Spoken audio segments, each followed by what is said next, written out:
Welcome. My name is Anujeet Sareen. I'm a portfolio manager. I work for an investment firm called Brandywine Global in Philadelphia. And I have the privilege this evening of moderating this discussion between our two distinguished speakers. Before I introduce them both, let me just say a few words about what this event is about. The title of the New York encounter and the title of this event, I think, speak to a deep unease we have about our country. There is this sense that we are more divided today, we're more fractious, we're more partisan than we have been in our history. And there's actually data that supports this. It is the case that we are more divided today than we have been in the past. One of the most sobering statistics on this is how polarized our politics have become. Our politics have been this polarized since just before the Great Depression and World War II. It's sobering to think that it might take a crisis of that magnitude for us to be recalled to who we are as a people, to a discussion about the common good. And that's what brings us to the question really that's raised in the title of this event. Out of many, one. Really, it's a question. Is it possible? And the two speakers we have today, I think, will really help us understand how to start thinking about this, how to recall us to our unity. Let me introduce first, to my left and to your right, Amitai Etzioni. He's a university professor and professor of international relations at the George Washington University. He served as a senior advisor at the Carter White House and taught at Columbia University, Harvard University, and the University of California at Berkeley. A study by Richard Posner ranked him among the top 100 intellectuals. He is the author of numerous op-eds, and his voice is frequently heard in the media. He's the author of many books, including The Active Society, The Moral Dimension, The New Golden Rule, My Brother's Keeper, and most recently, Happiness is the Wrong Metric, which we'll get into. Professor Mark Lilla. Mark Lilla was born in Detroit, Michigan, and was educated at the University of Michigan and Harvard University. After holding professorships at New York University and the Committee on Social Thought at the University of Chicago, he joined Columbia University in 2007 as professor of the humanities. Mark is a frequent contributor to the New York Review of Books, the New York Times, and publications worldwide. His books have been translated into more than a dozen languages. He lectures widely and has delivered the Weizmann Memorial Lecture in Israel and the Carlyle Lectures at Oxford University. In 2015, Overseas Press Club of America awarded him its prize for best commentary on international news in any medium.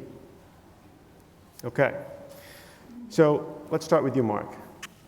You've written extensively on this fragmentation of our society today, and in your recent book, The Once and Future Liberal, I thought it was so interesting that you contend that this individualism that seems so pervasive is not just a function of the left versus the right, that while one could accuse perhaps libertarians or the Republican Party of being too individualistic, that you think this is actually something that has co-opted the party that you would think represents the common good, or did for much of the 20th century, the party of solidarity, the Democratic Party. So this is a cultural problem. Help us understand how we arrive at this point today. Well, all cultural problems are problems in relation to a concrete material reality. So before you rush to culture, you need to begin and talk about the way we live now.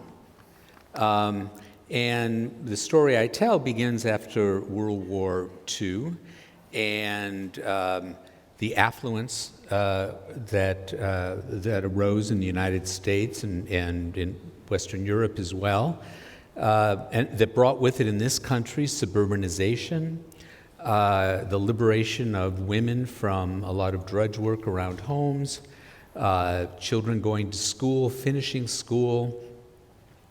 And you had a new world out on the suburban frontier in the United States.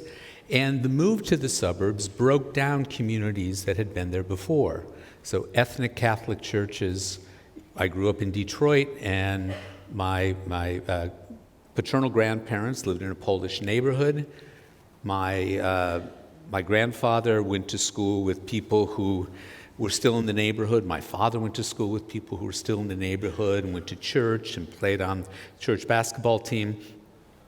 Well, that disappeared when everyone moved to the suburbs, and suddenly you were in places where people didn't know each other, where the churches were not old brick buildings that had been there for quite a long time, but these new spaceship things that got built back beginning in the 1970s. And suddenly you're with people you don't know, different ethnicities, not that it mattered. Everyone with his, each family with its little plot, and people driving alone to work, and you were just in a more atomized situation.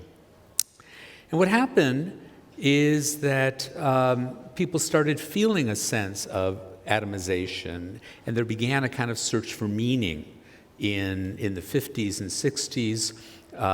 Organizations like this one had their parallels in the United States. And so there was a search for something. And on the one hand, you had an atomized society. On the other hand, you had a kind of dissatisfaction with it. And how that worked out politically is we saw two waves or two forms or expressions, interpretations of the individualistic society we are, cultural interpretations of our material reality. One was the Reaganite one, which presented a picture that was very different from the one of the Roosevelt epoch, where men belonged to unions. There were thick connections in neighborhoods and in churches. And Ronald Reagan brought a different picture of a more libertarian America, where families were off on their own. Government was not the solution for common problems, it was the problem.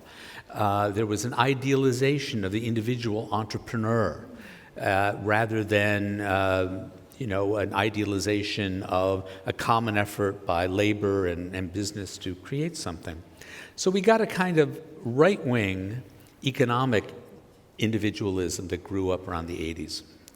At the same time, there grew up on the left a kind of cultural individualism. So what went along with being a single elementary particle, economically speaking, was a new conception of the self, where we are also elementary particles, free to choose how we live, what our sexual lives are like, how we define ourselves, and all the rest.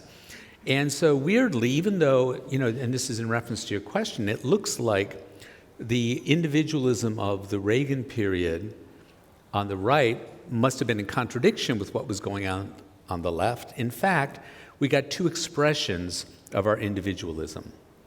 On the one hand, Republican libertarianism, and on the other, a kind of identity politics and an absorption with a politics of individual meaning. Great, thank you. Amitai, you founded the Communitarian Network, and one of the main principles is that we're members of each other.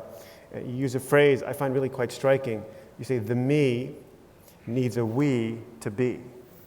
You say that again, the me needs a we to be. That's a pretty remarkable statement, in this day and age, as Mark just described. I think the prevailing sort of theme, most people would say that individual freedom is paramount, and that everything that follows is some kind of imposition, sometimes necessary, but an imposition. And I think you suggested, gosh, we're just having the wrong conversation. Like, we've got to step back and really consider really all of what it means to be human, and not so narrowly define it. Help us understand that. Well, thank you very much for your introduction and for this encounter. I thoroughly believe that if we have more meetings like this, we would solve some of the problems we already heard about, because these are the kind of situations we get together and we get to rebuild. So you're coming back next year. Great. Thank you, as part of the audience.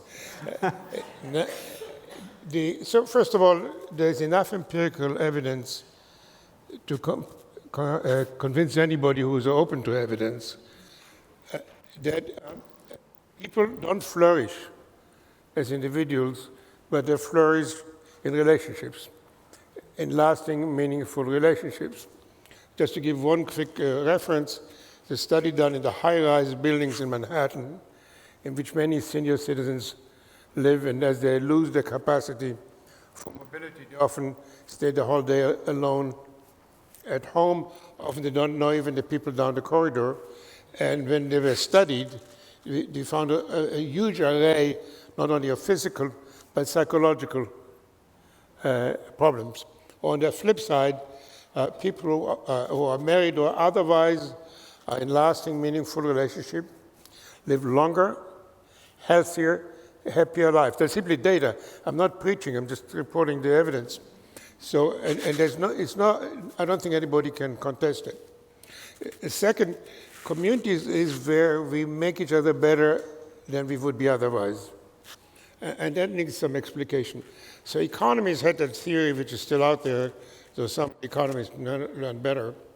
And it's a story each time, each year, still hundreds of thousands of students, is built on Adam Smith's maybe most famous quote, that the butcher doesn't sell you meat because he cares about you or cares about morality of the community. He wants to make money. And you don't buy beef because of any other person consideration. You want to have dinner. And so, as John Locke put it, these interests are naturally harmonious. So we don't have to worry about anything. Everybody will maximize their self-interest.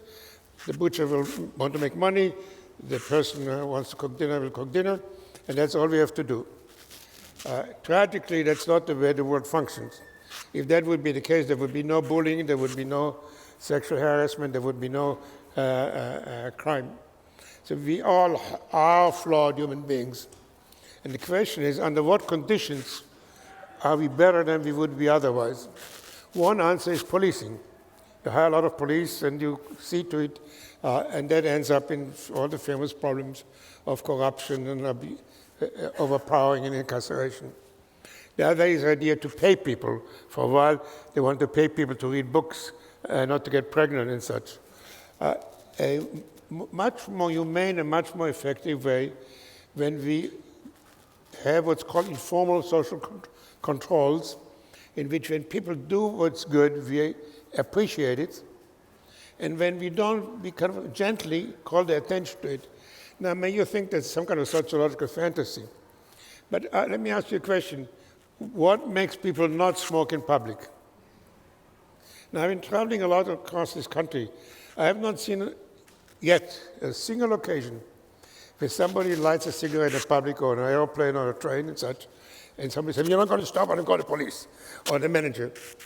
At most, people say, "Hey," and that will do. People don't pick up after their dogs, not again because theoretically it's a fine, but it's so given what we do for our children, for instance. You have 8 of them, you know, it's a big job. Largely prescribed, not by law, not by economics, but because it's our moral obligation. What we do for our spouse is not, "I'll give you 30-day health care because when I get sick, you give me 30 days," a kind of exchange theory. It's because we have a moral obligation to each other, and we nurture it so informed. That's what our service to the community and our service to the country often is very much. So the second reason we need to think about people not as isolated animals, but as people who live in groups, is not only improves our medical and physical and psychological health, but it makes us better human beings. Next, we have a very powerful and important, I would say almost sacred, moral language of our rights. It's very much part of what we're proud of and should be. A right to free speech, our right to practice religion, so on and so on. We all know that language, and we're all the time on the guard that nobody will intrude in our rights. But it's a very, very partial moral language. It doesn't say a word of what our responsibilities are, what we owe each other. So let me, to save time, again, share with you a finding.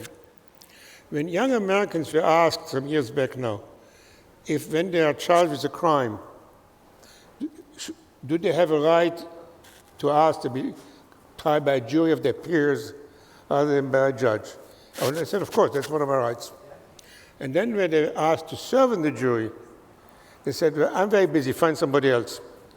Now, if you just see the symbolism, this disjunction, on the one hand, people insisting, as they ought to, about their rights, but not willing to give what it takes to keep those.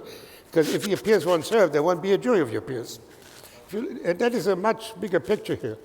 Americans want more, if you ask them, they want more services, more housing, more education, free higher education, so on and so on. When you ask them to pay taxes, they say, somebody else should. This is the same disjunction as give me and I don't want to give anything back. And maybe most pernicious, Americans are very proud about when we went to Kosovo and stopped ethnic cleansing, when we went to Kuwait and rolled out Iraq. But when you ask the children to serve, they're very quick to point to somebody else. So a sufficient elementary moral language is to combine rights with responsibilities. One more sentence. Now, from what I call a liberal communitarian position, liberal rights, communitarian are obligations. Then there's a long and complicated conversation for another day when these two things come into conflict. Because we clearly need to worry about rights and responsibilities, but we also have to be concerned when these two conflict, how we sort out which takes priority. And finally, I want to talk about the 60 million, we can argue about the number, of Americans we consider, I'm sorry, I shouldn't say we, some people consider red trash and rednecks, or most unfortunately call them deplorables. They are bigoted, they are prejudiced, but they are members of our community.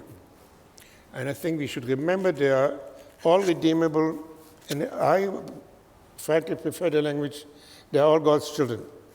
And therefore we should not approach them by dissing and dismissing them, but treating them as people we have to engage in a conversation. And when we do so, we'll find, by the way, that they have their prejudices, but we also have some very serious blind spots in our thinking. And to save time, just one quick example. Many of my liberal colleagues think that free trade is a holy grail. And anybody who questions free trade, that's like somebody who denies there's climate change. Just one step above a Holocaust denier. It's just ignorant. Well, there never was free trade. All we have is different levels of managed trade. If you start looking below the slogans, we don't allow people to buy drugs in other countries. We're very careful to examine if food comes from China because they have stuff which kill children. There are things we don't allow to sell and buy because of security reasons. NAFTA, which is the famous free trade agreement, is full of provisions of environmental protection. Mexican trucks cannot come into the United States because they're not safe. There is no free trade. There's just different degrees of managed trade. Why is that important?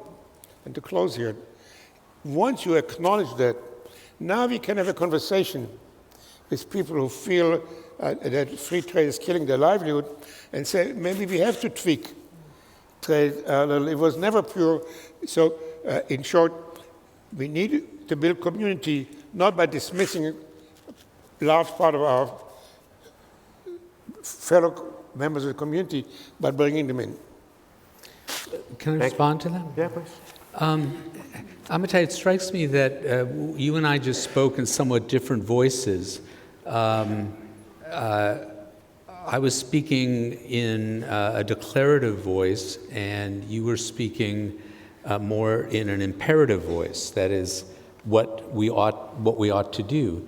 But it seems to me that before we get to ought, we need to have a better understanding of where we are, not only socially, but also psychologically when it comes to community. And as you were talking, it struck me that there are at least three ways that one can think about where we are in our relation to our feelings about communal ties. One is that we say we don't want communal ties, And we simply want to have rights without obligations. We want to be able to flit off whenever we want without having a thick social life. But it's a mistake on our part because it's making us unhappy, though that's not the metric, let's say unhealthy, right?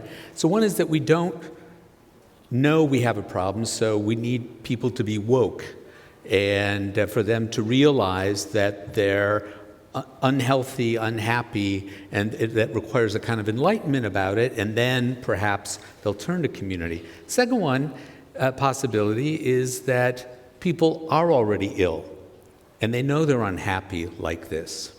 And so what's missing there is not convincing them that they need more ties, but rather providing the possibility for those ties either to redevelop, prevent ties that exist from dissolving, right? And so that would lead us in a very different language of imperative voice of what we ought to do. The third, and that came in relation to what you said about rights and obligations, is that no, the situation we're in is that we contradict ourselves. We say we want things from the common. We want there to be a jury of our peers, but we don't want to serve. So then the question is, so then the task would seem to be to make people realize that they're contradicting themselves, and if they want to have the things they say they want, they also have to have this other thing. And depending on which of those pictures, and there may be more, it seems to me that we start talking about what we need in a very different way. Well, I very much agree with you. So I think we should allow our moderator to move on, because otherwise I was to say, repeat what you said. I very much agree that we need to take into account the three different situations you describe, and we'll have to hone differently our call for reinvigorating communities, depending on where we see. But do you think people are not yearning for community, but they ought to? They are yearning for community, but they can't get it? Or is it that they want some of the things of community, but not the other things, the obligations that come with it? In part, it's the individualism we describe in its two forms: the expressive psychological, where we encourage to let it all hang out, and again, it celebrates self in the end, and the other is the instrumental. You make more money than the other person. So in part, they've been sold an ideology of selfishness, and they bought it. So we need to show them that there are other belief systems. In part, and that's something we haven't gone into, some of them have very strong communities, but they're congealed along values which are antisocial. Because one of the mistakes of communitarians is to assume that a community necessarily is benign. A community is essential in terms because it provides social bonding, but a gang also provides social bonding. So the second dimension of community is the question: what is the content of the moral culture they share? And what we find in some of the parts of countries which are problematic for those of us who are progressive is not so much that they lack community, but they congealed along the wrong set of values. Interesting. Mark, maybe we could go a little bit deeper into your particular critique of identity politics as it is today. And there you talk about how we've become more narcissistic, right? There's just this incredible focus on the self that there isn't almost a possibility for people to think about, the common good or we as a people. And part of your response to that is we need to start dialoguing with people who are different than we are. And I read that, what you said, I thought that makes a lot of sense, but I'm curious as to where does that originate? Like, what needs to happen for me to see the other as good and worth engaging? Well, yeah, that's a large question. I guess where I would start is to say that we need to distinguish between interest politics and identity politics. Now, interest group politics may congeal around certain identities that we share with other people. We share a common destiny, we share a common history, we share common adversaries, right? So you can have a kind of communal politics of African American identity, a communal politics of women, and a communal politics of gays and lesbians, where the idea is that we have a common problem, we participate in a common political program, which means we recognize there are other political ends that we want to meet. We're willing to make trade-offs because we have to make trade-offs. And so all of that can contribute in a positive way to a politics where we are engaging with each other because we recognize something larger than ourselves, beginning with the group that we belong to. But what developed beginning in the 80s and 90s was a different kind of identity politics that's focused on the very self, your inner self. The picture of the self is not that you're bound to other things, but there's a special homunculus within you, the you within you, the little man, right, or woman, who has various characteristics, whether they're sexual or ethnic or whatever, and those things can be very, very fluid. And so you're focused on yourself and how you think of yourself. And what you're seeking then in politics is two things. You're seeking meaning, because you're looking for whatever your politics are to be an expression somehow of what you are, rather than a position that could be right or wrong, but it's not you. The other is that you're looking for recognition. And that's a very powerful thing. I mean, Hegel's whole philosophy, his political philosophy, is based on the notion that human beings want recognition from each other. It's not something politics can provide, actually, you know? I mean, in society, we find ways of doing it, but democratic politics is not about that. It's about achieving common ends. So what happened from, I think, the 60s and 70s to the 80s and 90s is there was a shift from this group politics, this interest group politics around these identities, to a sense of looking for meaning. And one of the reasons, a sense of politics as an emanation of myself. So I think this helps explain what otherwise remains inexplicable, which is why college students today are unbelievably sensitive and find it difficult to engage with others in order to debate political things or listen to each other. If, for example, my position on, my position on interest rates has nothing to do with how I define myself as an individual. But if your only interest in politics is an emanation of your very self, and there's no gap between you and your opinions, anyone who questions your opinions is questioning your sense of yourself. And that's a very deep and shocking thing.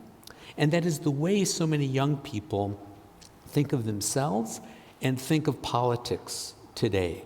The range of their interest extends as far as their self-definitions and things affecting that.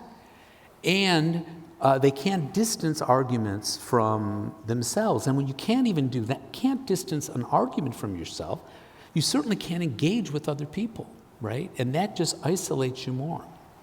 Yeah, I like the way you described it, I think in the book, you know, I'm X, you're not X, therefore you have nothing to say to me. There's no conversation possible. Amitai, I want to get to your book that's coming out.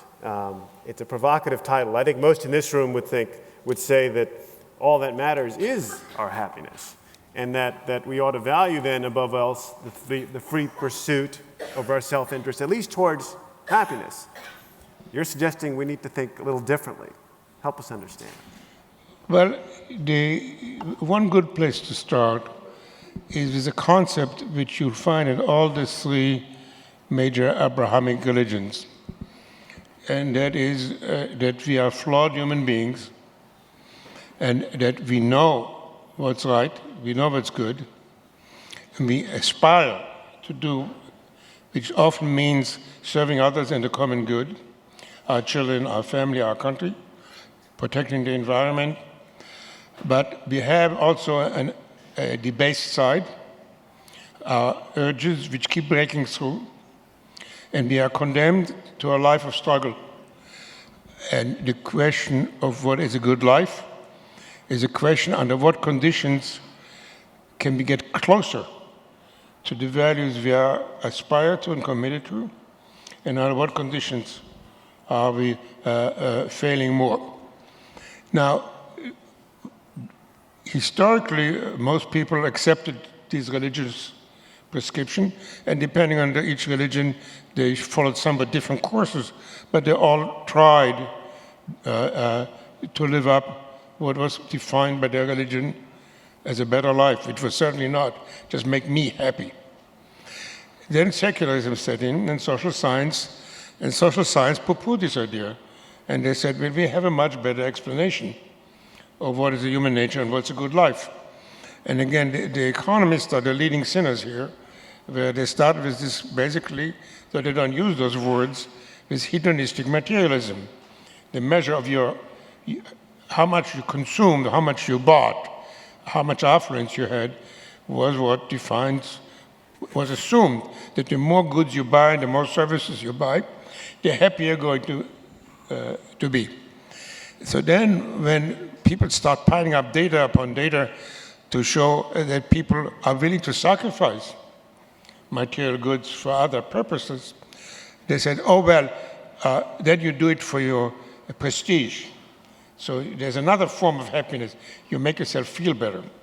And then, by the way, this most recent thing, and that's certainly not Marx's invention, the notion that if it gives you meaning, that's good, disregarding what the substance of the meaning is. Disregarding that if I join a gang and kill a lot of people, it gives them a lot of meaning. And people who work for Daesh, for ISIS, they find a lot of meaning. So it's not a question simply of what makes you happy or what makes you meaning. It's what the moral content of these things are. Now, it's not surprising that the social science shy away from this question, because frankly, the next step is to ask what is moral and what is not, and that requires a moral judgment they professionally don't want to make. But I don't think you can answer the question, what is a good life, what is a life well lived, without asking what is a morally preferred position and what's a morally inferior position. Now, this reductionism, it's called, is really far-reaching. So there are studies done, for instance, of people who during World War II risked their lives to save Jews. You would think that's rather altruistic behavior. But no, the psychologist went and showed that really it was satisfying some mother complex you have. Anyhow, in all those studies, they succeed in somehow finding a way which in the end is self-serving. The economists ask a question, why would a soldier, when the hand grenade is throwing into their bunker, throw himself on the hand grenade so he will absorb the fragments and save his other colleagues? And they say, and I'm not making this up, that he calculated that if he would not have done that, he would be so embarrassing, he'd rather die than feel this embarrassment. I'm sorry, this is unadulterated bullshit. But the only reason we get that day in, day out is because we don't want to allow the category where people make sacrifices, major sacrifices, give up their happiness for something they believe in. People die for their country, not to get glory. How much glory do you have after you die? So just to drive that point home, let me just tell you about a personal experience I had. One of my colleagues a few years back had a very bad stroke. And the stroke left him so he not only could not speak, but he could not express himself. And he also had a hard time getting out of bed. And so his wife took care of him with some help. But as I occasionally visited, I saw she basically was wasting, because it is a tremendous, difficult thing to do. So I said, Gladys, why don't you go for the weekend and I'll take care of him for the weekend. And I tell you, it was one of the most difficult weekends I ever experienced. They were twice, I wanted to call and come back and I said, I can't do that. Spending 48 hours with somebody and helping them and talking to them and they cannot respond at all, I found very difficult. Now, was I happy after that weekend? That's an absurd notion.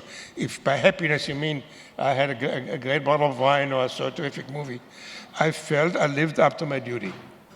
And I think it's essential for good social science and for good moral analysis to distinguish when the sense we have when we live up to our obligations and the sense we have when we have fun and serve our own defined needs. No, I'm not talking about a life of altruism. I don't say people should never have fun. I don't think people should never be happy. In fact, that's one of the mistakes many of the counterculture and reform movements made, where they want to go to the opposite extreme of people denying everything else only to sacrifice themselves for service. That may also be a bridge too far, but I think it makes a difference if you leaven and combine your pursuit of your self-interest and happiness with service to others. A social worker, a nurse, a police person, they can do both. But if you try to become somebody who manipulates the stock market and you get happy in that way, it does not combine well with discharging your moral duties. And if you buy a drug which already has been developed and you increase the price by 5,000 times and laugh all the way to the bank, it may make you happy, but it will not serve the other part of you.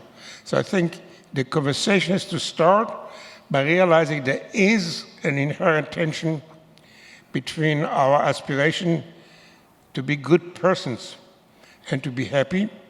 And we should not reduce those two categories because it makes for poor analysis and makes for a less good life. Great, thank you. So Mark, look, I'm really curious to go to kind of the big question to me that comes out of this, which is how do we recover this sense of we as a people? And in your book, you go towards the idea that maybe we can start from our shared citizenship, as Americans. And my impression was from the book, and correct me if I'm wrong, was that even that was like it's a possible starting point. But you spoke almost in mystical terms about like what is it that galvanizes us, right? What is it that calls us back to this awareness of our dependence on others, that we are a people. We're not just a bunch of individuals. So what is it? What is it that recalls us to our unity? How does that happen? Well, I think given where we are now, the thing that most immediately does it is crisis. It's in moments of crisis that something comes out of us, right? And so after 9/11, after a hurricane, after a flood, something like that, something comes out of us, right? And we discover, wow, there's been something growing inside, that we had forgotten about, and it comes out, and then it seems to disappear again. And so one picture you can give of us in our situation is, unless you have the moral equivalent of war all the time, you're not going to be able to induce people you're not going to be able to flip that switch because we've ceased raising people to do this naturally, right? And that's where, you can argue that that you can have a sense of community and shared obligation when it never occurs to people that there's a difference between their individual happiness and everyone else's happiness. So they aren't faced with this dramatic choice, do I jump on the hand grenade or not? Is it me or is it the others? It's just that's what one does. You're just brought up to think that's what one does, and you don't have to think about it too much. We don't live in that world anymore.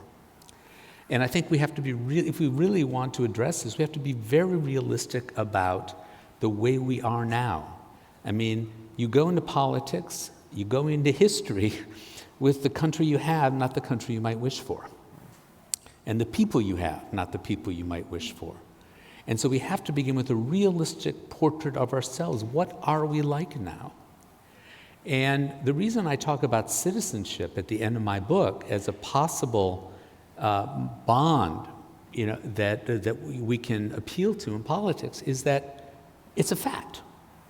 It's not an aspiration. In fact, we are all citizens. And I think that you can begin building something morally and socially on a fact, only on a fact.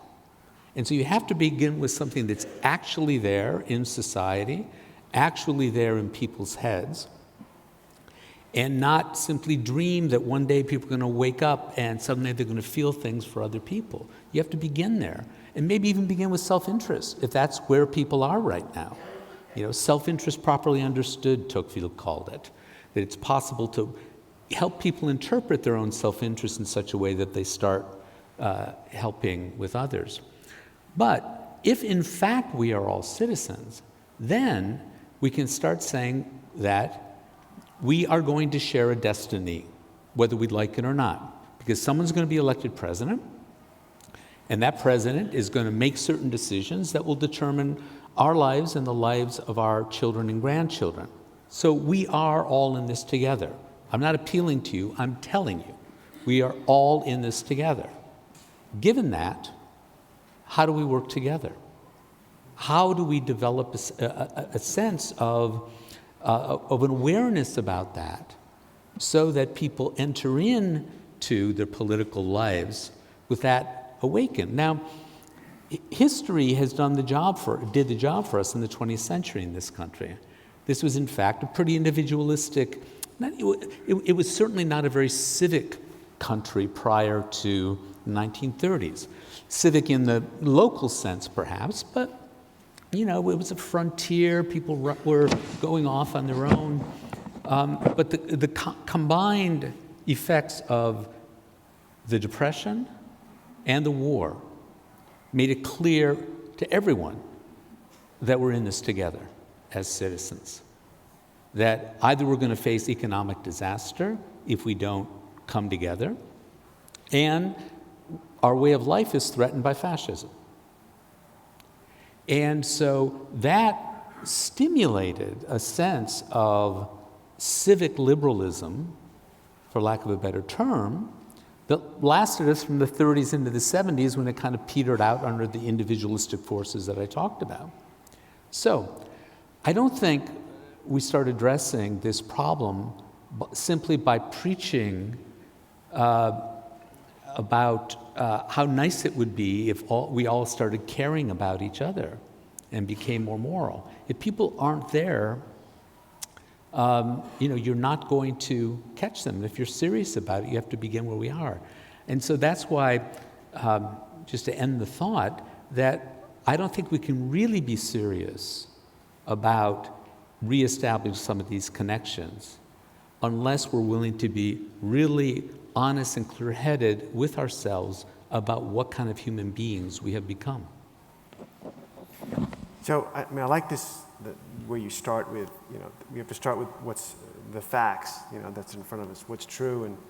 And that's a lot about what you talk about, Amitai, right? What is factual about us as human beings, perhaps culturally in the time, but also who we are, I would argue, from what you describe as through time. I mean, we are human beings. And so, for you too, the same question. How do we recover it? And I'm particularly interested in your answer because you've lived through some pretty dramatic times.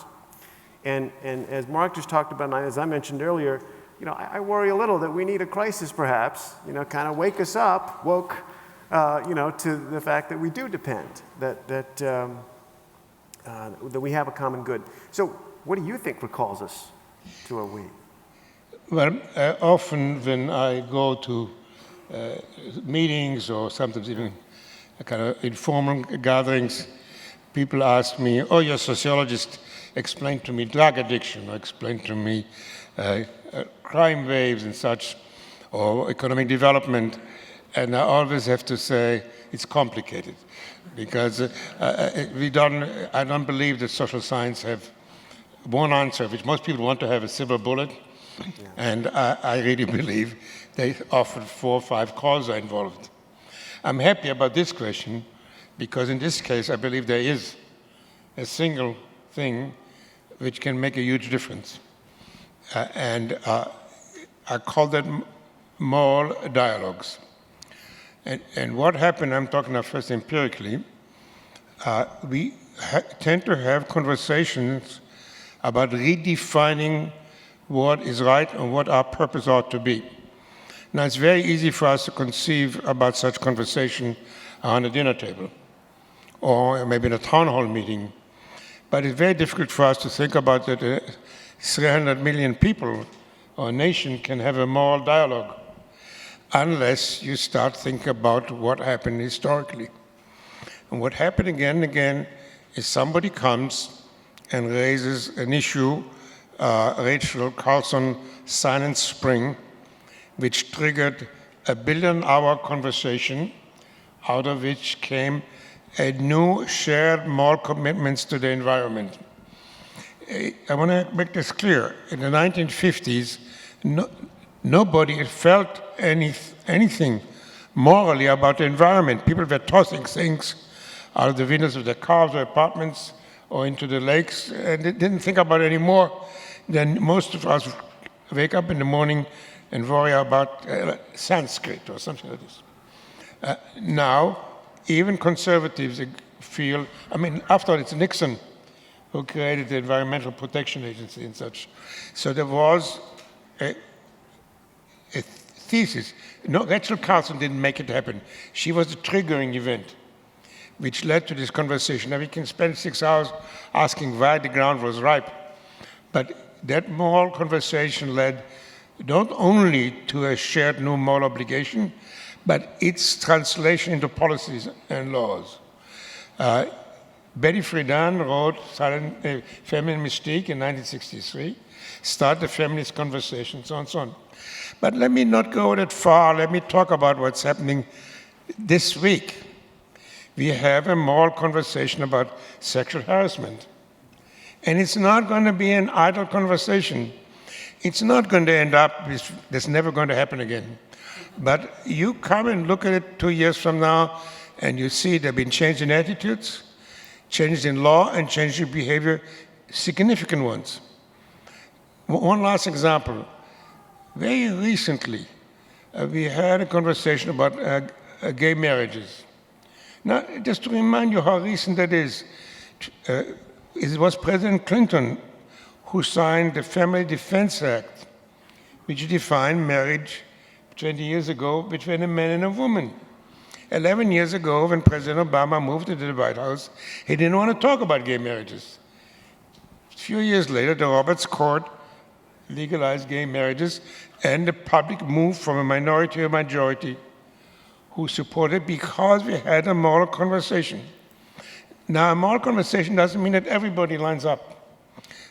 It's the nature of moral conversation that not everybody joins, but it was enough to change what is considered the proper culture and supported by attitude and by law. We need now a moral conversation about what kind of nation we want. And there I would like to add something. I very much agree to Mark's point about a citizen. But nation is not simply a bunch of citizens. A nation for me is defined as a community invested in a state. There are many states which are not communities. Afghanistan is a state but not a community. We have a nation, and most Americans feel some kind of moral involvement in their nation. Now, when the globalists come in this nation and make nationalism sound like some retarded position, they cut into the essence of the bond we still have. There can be bad and good nationalism, but to dismiss patriotism as standing in the way of progress is, first of all, sociologically mistaken. Patriotism is very much alive. It cut across all these groups, and therefore, in addition to building on citizenship, I think we have to build on the fact that most of us are still patriotic Americans, and we have to have a moral dialogue, what that means and where that takes us.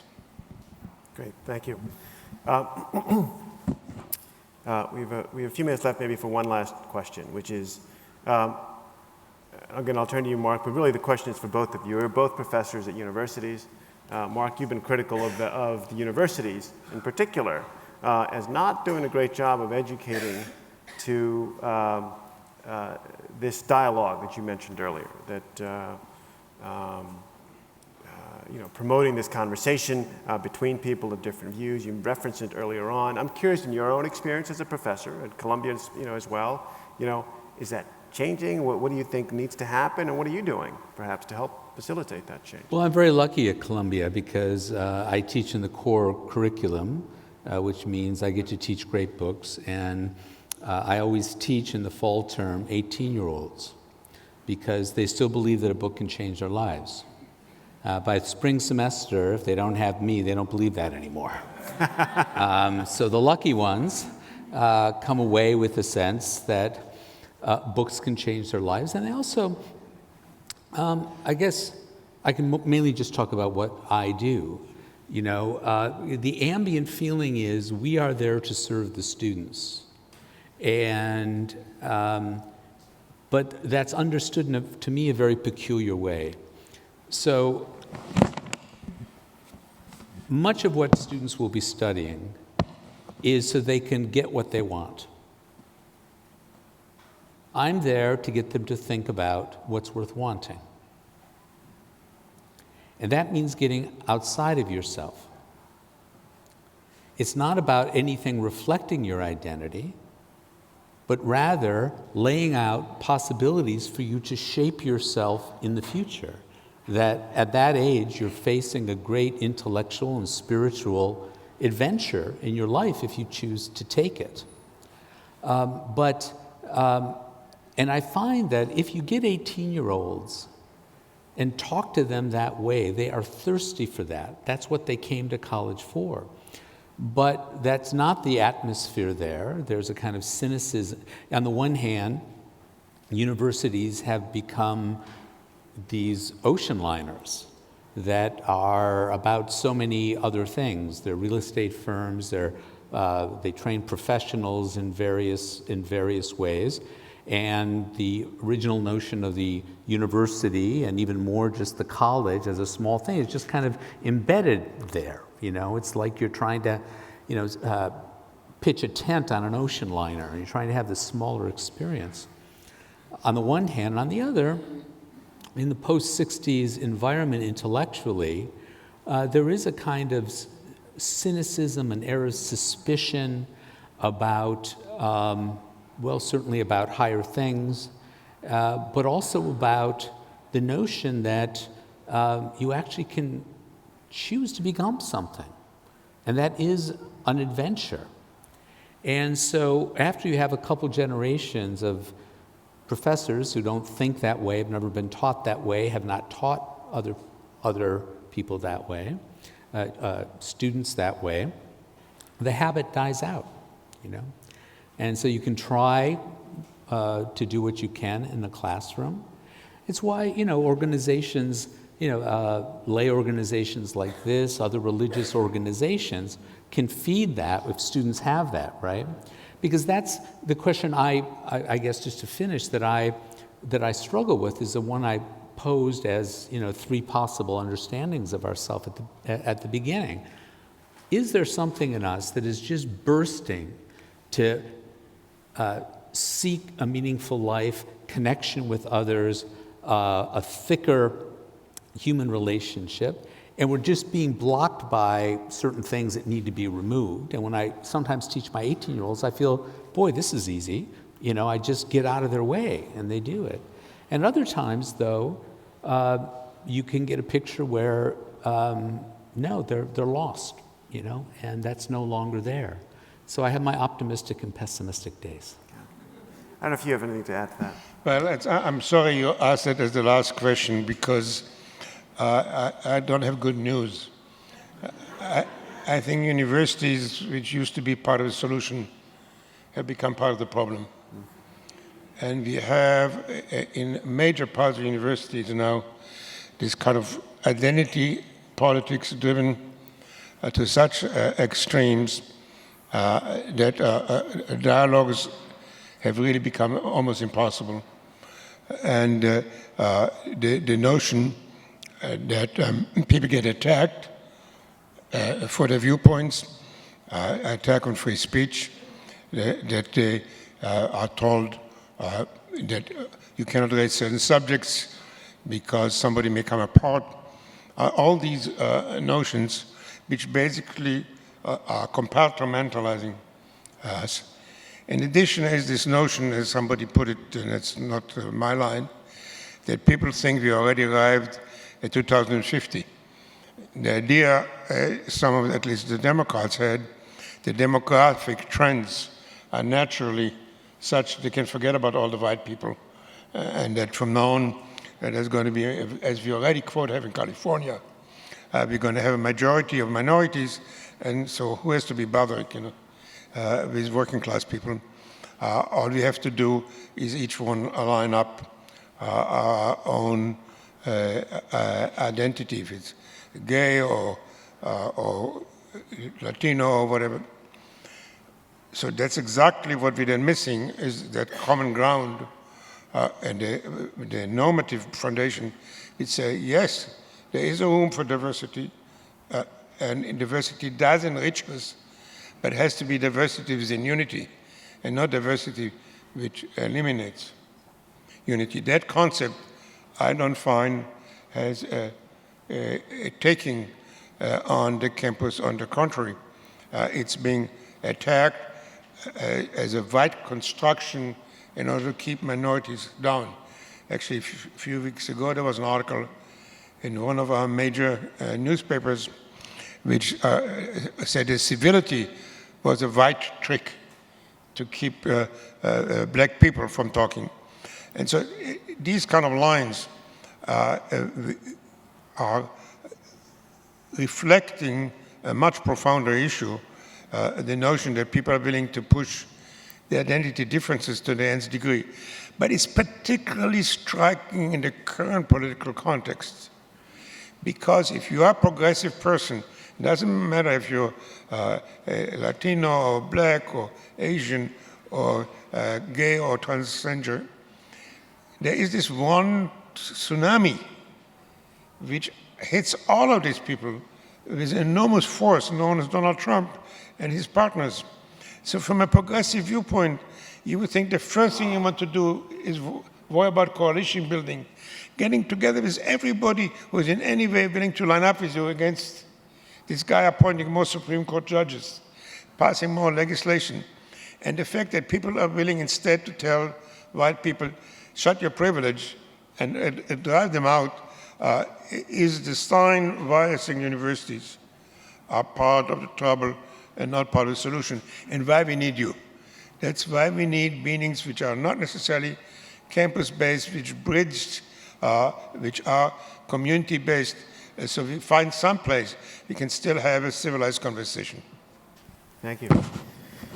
Before we thank our speakers tonight, I had the privilege of reading publications by both of these gentlemen and also listening to them, what they had to say tonight, along with all of you. And I took away a couple of things I just wanted to note that to me were quite striking. One thing I noticed really from both of you is that there's this challenge. It's really a challenge to me. It's, I think, a challenge to all of us.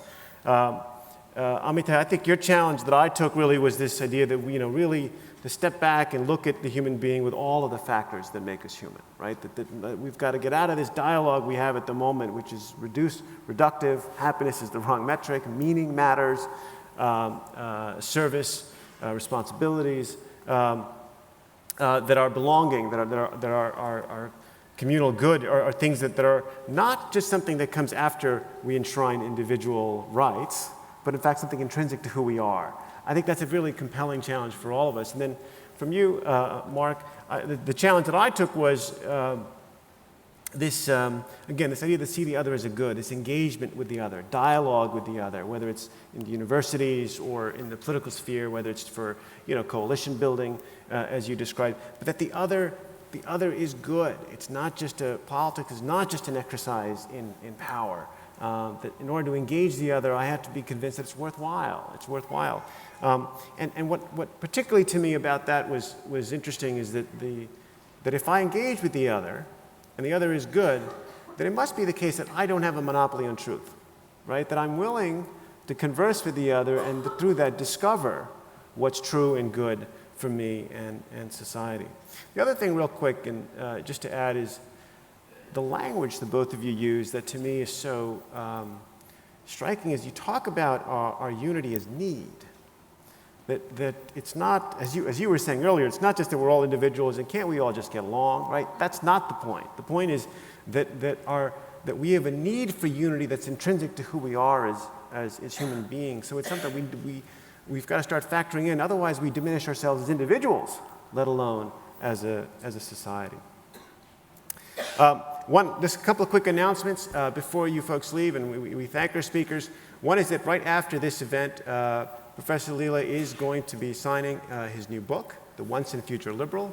I've read the book. It's a terrific book. I highly recommend you purchase it and have the professor sign it. He'll be in the front of the auditorium from 7 to 7:30.